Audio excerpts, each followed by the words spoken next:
ห้ามบ่ดับกินที่ทงที่พาหาถ้วยหาจานไม่ได้กินข้าวทงเป็นสาวโรงงานกินข้าวข้าวทงแบบนี้เลย หลังเปล่าอ่ะมึงจะเอาเวลาอะไรไปนั่งกินอยู่หันเขายุดชั่วโมงเดียวนึงเขาก็กินทั้งสี่สาวโรงงานชั่วโมงเดียวกันหลายอยู่เลยล่ะก็อยากเสียบอยากทราบอยากคุยเบาเดี๋ยวยังไปเยอะกินนั่งกินแล้วพาไปนอนป่ะเบาไปคุยไปเล่นน้ำมูจัง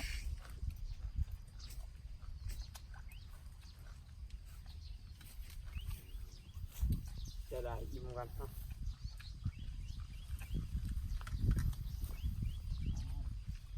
บรรยากาศอยู่ไฮยูน่าของแท้ครับผมช่องเกซ่าบอกยังไง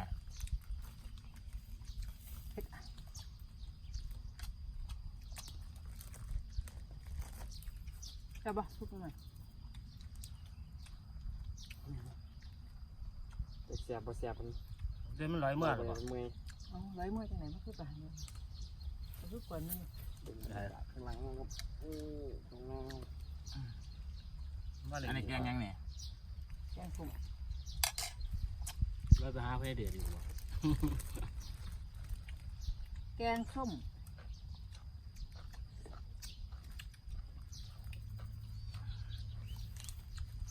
ไปอยู่แฮมซุปน้ำใหม่กุนเจียงกับแกงส้มครับผมโอเคข้าไปบ่มึงเหยียบเข้าไปเอาตัวนี้นะไม่ไปมึงว่ามึงจะไปเล่นเอกสารสั่นจะไปดูรถไปต้องการเบิ้ลเดิน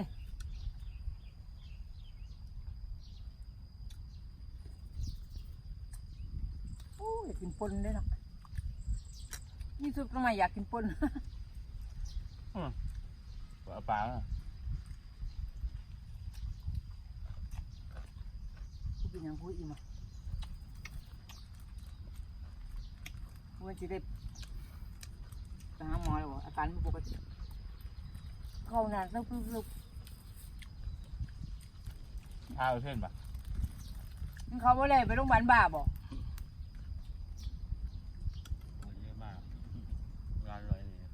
มันบ่รับตัวยังไปโรงพยาบาลบ้าไม่กินข้าวหรอปะตัวมึงนี่ไปโรงพยาบาล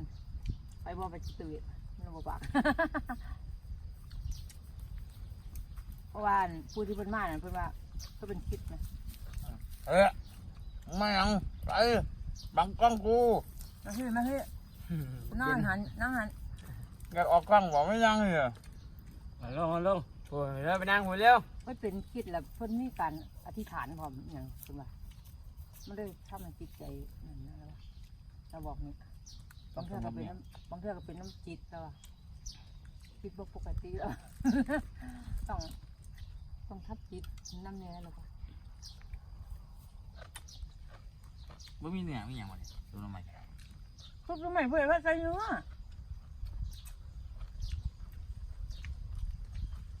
เดี๋ยวป่าเนาะ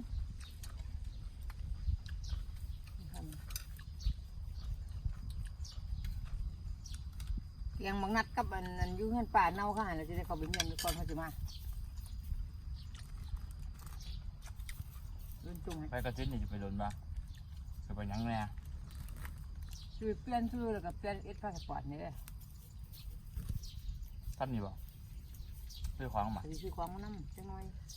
บ่ซื้อหลายงบบ่มี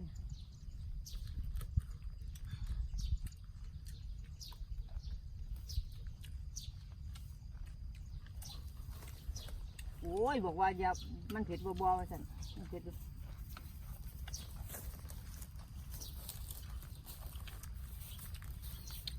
เดินไปไล่งูครับนี่ซ้ำแขนเขาสิ่งอะไรบอก